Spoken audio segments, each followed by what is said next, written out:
Hello everyone and welcome to easy English literature.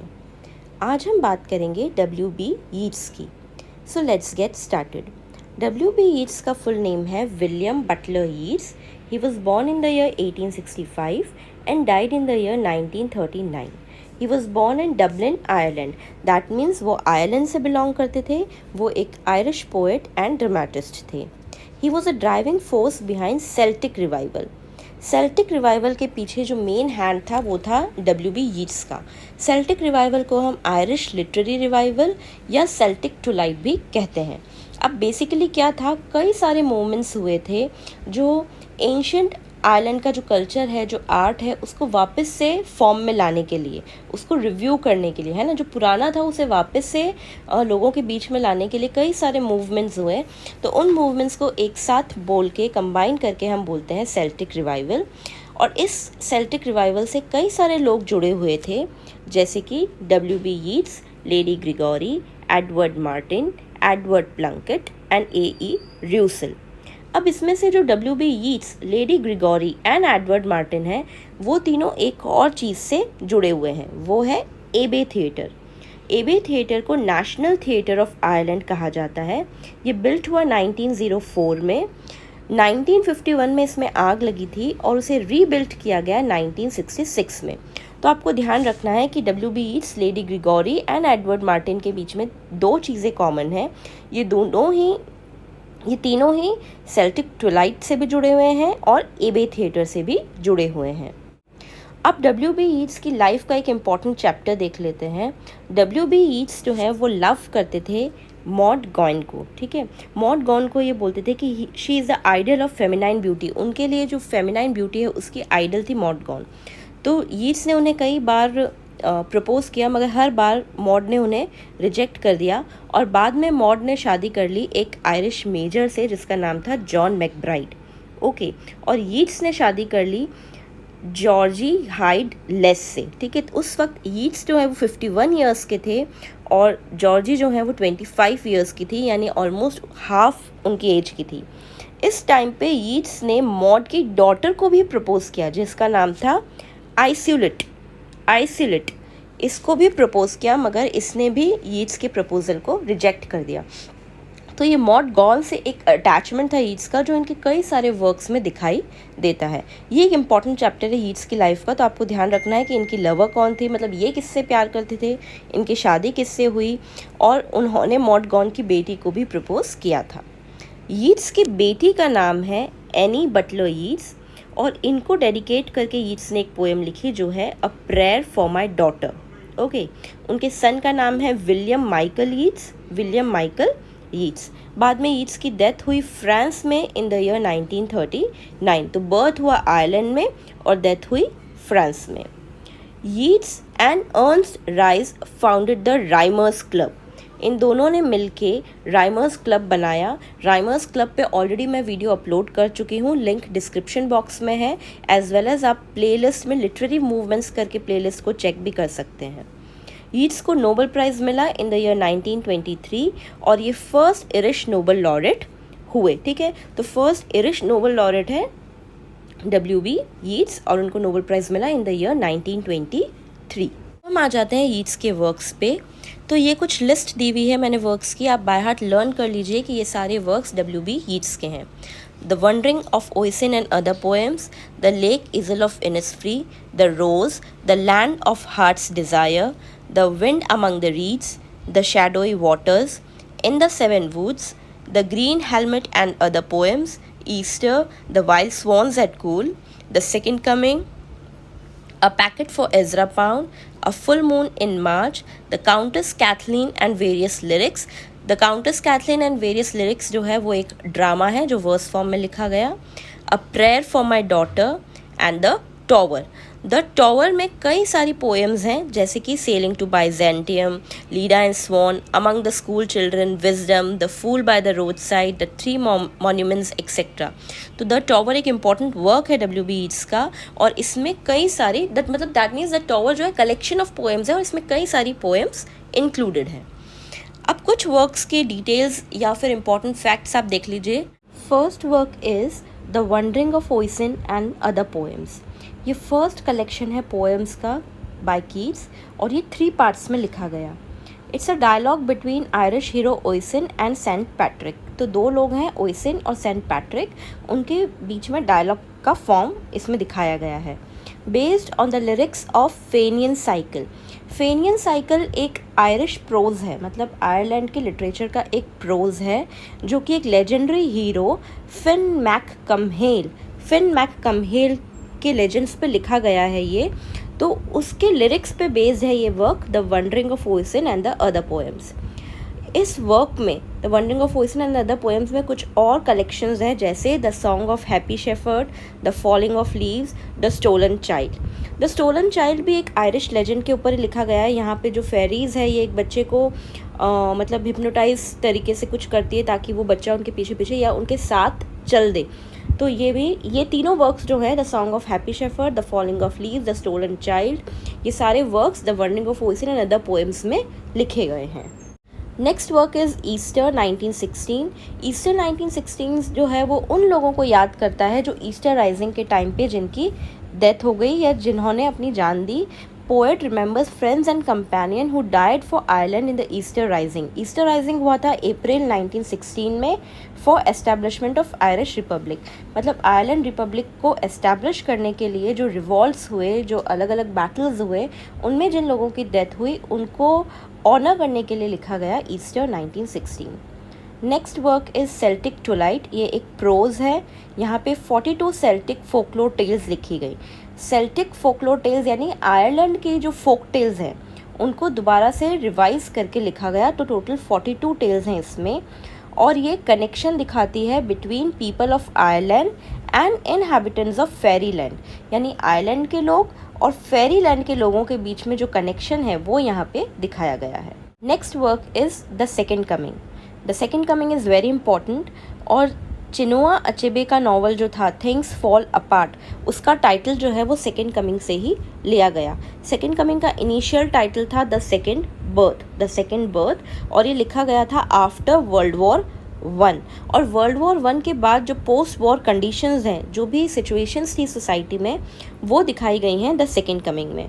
सबसे पहले ये प्रिंट हुआ in the dial, later included in his collection of verses Michael Robartes and the dancers. तो the second coming सबसे पहले the dial में publish हुआ, और उसके बाद इसी का जो कलेक्शन ऑफ वर्सेस था Michael Robartes and the dancers, उसमें इसे पब्लिश किया गया। ये जो वर्क है Michael Robartes and the dancers, ये इसमें 15 पोएम्स हैं, ठीक है, including the second coming, Easter, prayer for my daughter. ये सारे ही वर्क, सारे ही पोएम्स यहाँ पे प्रिंट हुए। तो टोटल 15 पोएम्स हैं। और एक्चुअली सेकेंड कमिंग ये बताता है कि क्राइस्ट का जो आना है वो अभी भी ड्यू है। यानी वर्ल्ड वॉर 1 के बाद जब पूरे वर्ल्ड में बिल्कुल केओस हो गया था, उस टाइम पे ये बिलीव कर रहे थे कि क्राइस्ट एक बार दोबारा आएंगे, और ये सारी सिचुएशन को दिखाया गया है द सेकेंड कमिंग में। Work is the tower. The tower refers to Belly Castle, a Norman tower purchased and restored by Keats in 1917. तो कीट्स ने 1917 में एक टॉवर खरीदा और उसे बाद में रीस्टोर किया, यानी दोबारा से एक नया फॉर्म दिया। उस टॉवर का नाम था बेली कैसल। उसके ऊपर वर्क लिखा गया the tower. Next work is sailing to Byzantium. Now this work is also very important. इसकी ओपनिंग लाइंस ध्यान रखिए, there is no country for old man. तो बेसिकली सेलिंग टू बाइजेंटियम में दिखाया है कि ओल्ड एज के बाद बहुत प्रॉब्लम होती है, या ओल्ड एज में किसी के पास किसी के लिए जगह नहीं है, और हमें जो है कॉन्स्टेंटिनोपल में जर्नी करनी चाहिए। जब हम ओल्ड हो जाते हैं तो हमें बाइजेंटियम चले जाना चाहिए, एक स्पिरिचुअल जर्नी करनी चाहिए। तो सेलिंग टू बाइजेंटियम जो है ये फर्स्ट पोएम है of the collection the tower collection का फर्स्ट पोएम है सेलिंग टू बाइजेंटियम। यहाँ पे दिखाया गया है जर्नी टू बाइजेंटियम, जिसे एक स्पिरिचुअल जर्नी कहा गया है। इस पोएम में ओल्ड एज की एग्नी दिखाई गई है, यानी ओल्ड एज में जो पेन है, जो सिचुएशंस हमको फेस करनी पड़ती है, वो सब यहाँ दिखाया गया है। और यहीं पे कीट्स ने सोल्यूशन भी दिया है। सोल्यूशन क्या दिखाया गया है कि हमें यंग मैन की कंपनी को छोड़ के बाइजेंटियम की तरफ जर्नी करनी चाहिए, where the sages become singing of soul. Byzantium को आज हम जानते हैं इस्तांबुल से, ठीक है। तो Byzantium is now called Istanbul. तो सेलिंग टू बाइजेंटियम में आपको ध्यान रखना है कि फर्स्ट पोएम है, बाइजेंटियम की तरफ स्पिरिचुअल जर्नी दिखाई गई है, ओल्ड एज की एग्नी दिखाई गई है। कीट्स ने सोल्यूशन दिया है कि हमें यंग लोगों की कंपनी को छोड़ के बाइजेंटियम चले जाना चाहिए, और बाइजेंटियम आज का जो इस्तांबुल है वो उस टाइम का बाइजेंटियम था। Seventh work is Leda and sworn. ये एक पेट्रार्कन सोनेट है। इसका राइम स्कीम ध्यान रखिए, A B C D E F G based on Greek mythology. तो ये जो वर्क है ये ग्रीक मैथोलॉजी पे बेस्ड है। यहाँ पे दिखाया गया है कि गॉड जियस जो है एक स्वॉन का रूप ले लेते हैं, उसके बाद लीडा को रेप करते हैं, ठीक है। गॉड जियस एक स्वॉन का रूप लेते हैं, उसके बाद लीडा को रेप करते हैं, और इस रेप से लीडा प्रेग्नेंट होती है, और जो चाइल्ड होता है वो होता है हेलेन ऑफ ट्रॉय। ओके, तो लीडा जिस चाइल्ड को बर्थ देती है वो है Helen of Troy. Helen of Troy की वजह से हुआ था ट्रोजन वॉर, और ट्रोजन वॉर जो हुआ था उसमें ग्रीक सिविलाइजेशन का एंड हो गया था। ओके, तो लीडा एंड स्वॉन में क्या दिखाया गया है, लीडा का रेप होता है, और स्वॉन कौन है, god Zeus adopts form of swan, he rapes Leda gives birth to a child known as Helen of Troy. Helen of Troy leads to Trojan War, and due to Trojan War, end of Greek civilization. Fifth work is the Lake Isle of Innisfree. Wants to go to Innisfree and make cabins of clay and wattles. तो यहाँ पे आपको बस ये ध्यान रखना है कि जो पोएट है वो इन्सफ्री जाना चाहते हैं और क्ले एंड वैटल्स के कैबिन्स बनाना चाहते हैं। अंडर बेन बलबेन पोएम, इसमें लास्ट 3 लाइन्स जो हैं इस पोएम की ये बहुत इंपॉर्टेंट हैं। तो हम देख लेते हैं लास्ट 3 लाइन्स क्या हैं। Cast a cold eye on life on death, horsemen pass by. Now why these lines are important? Because these lines are carved on tombstone of W.B. Yeats. W.B. Yeats का जो tombstone है उसके ऊपर ये lines carve की गई हैं, इसलिए lines important हैं, और ये lines ली गई हैं अंडर बेन बल्बन से। यहाँ पे जो horsemen pass by ये एक नॉवल है बाय लैरी मी मुरली, नॉवल बाय लैरी मी मुरली, यानी इस नाम से इनका एक नॉवल भी है। Yeats declared we were the last romantics in the poem, और इस पोएम में Yeats ने डिक्लेयर किया है कि हम लास्ट रोमांटिक हैं। दो Yeats belong to another age, he is not of romantic age, मगर जिस तरीके से वो लिखते हैं तो वो ये कंसिडर करते हैं कि मैं जो हूँ वो लास्ट रोमांटिक हूँ। Next work is the wild swan at the court, collection of 29 poems, जिसमें एक पोएम है the cat and the moon and a play, और एक प्ले है एट द हॉक्स वेल। तो the wild swan at the court total 29 poems हैं, जिसमें से एक पोएम इंपॉर्टेंट है the cat and the moon, और इसमें 29 पोएम्स के साथ एक प्ले भी है, और उस प्ले का नाम है at the hawk's well. Now let's move to the plays written by W.B. Yeats. The land of heart desire, ये फर्स्ट प्ले परफॉर्म किया गया। Okay, the land of heart desire W.B. Yeats का first play है जिसे perform किया गया। Death of किचुलेन, ये last play है, W.B. यीट्स का लास्ट प्ले है। काउंटेस कैथलीन में आपको ध्यान रखना है कि ये डेडिकेट किया गया मॉड गॉन को, ये ब्लैंक वर्स में लिखा गया है। Countess sells a soul to the devil to save her tenants from starvation, later she ascends to heaven. तो एक्चुअली क्या होता है कि काउंटेस के जो टेनेंट्स हैं, ठीक है, वो भुखमरी से परेशान हो रहे होते हैं, उनके पास खाने के लिए कुछ नहीं होता है, तो ये काउंटेस जो है ये अपनी सोल, अपनी आत्मा जो है वो डेविल को बेच देती है ताकि उन्हें खाना मिल सके, और इस डीड की वजह से, गुड डीड की वजह से उसे बाद में हेवन जाने का मौका मिलता है। तो काउंटेस कैथलीन में आपको ध्यान रखना है कि ये मॉड गॉन को डेडिकेटेड है और ब्लैंक वर्स में लिखा गया है। Other plays are Mosada, the Resurrection, the Herne's Egg, Cathleen ni Houlihan. Cathleen ni Houlihan जो है ये कोलैबोरेशन में लिखा गया with Lady Gregory. Play centres on 1798 rebellion. तो 1798 का जो रिबेलियन है वो यहाँ पे दिखाया गया है, और ये लेडी ग्रिगोरी के साथ कोलैबोरेट होके लिखा है।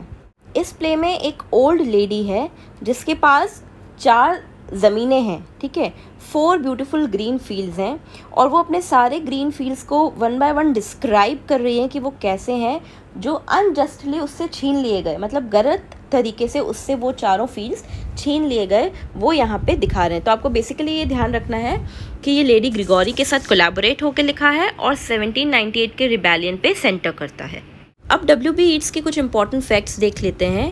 W.B. Yeats wrote preface to the English version of Geetanjali. Geetanjali Rabindranath Tagore का वर्क है, उसके इंग्लिश वर्जन का प्रिफेस जो है वो W.B. Yeats ने लिखा। He called himself the last Quixote, the last traditionalist, the last poet and the last romantics। तो ये चारों ही टर्म आपको ध्यान रखने हैं, ये यीट्स ने अपने खुद के लिए कहे। The last Quixote, the last traditionalist, the last poet, the last romantics। Blake के लिए उन्होंने कहा great artificers of God who uttered great truth to a little clan. तो ये जो लाइन है ये इन्होंने कही विलियम ब्लेक के लिए। W.B. Yeats की बायोग्राफी लिखी W.H. Auden ने और उस बायोग्राफी का नाम है इन मेमोरी ऑफ W.B. Yeats। तो in memory of W.B. Yeats is written by W.H. Auden and it's a biography of W.B. Yeats। The trembling of the wheel ये ऑटोबायोग्राफी है बाय यीट्स, ये यीट्स का ही work है, Yeats की autobiography है the trembling of the wheel. So this was all about W.B. Yeats. For more such revision notes, please subscribe to my channel and hit the bell icon. Till then, all the best and keep learning. Bye bye.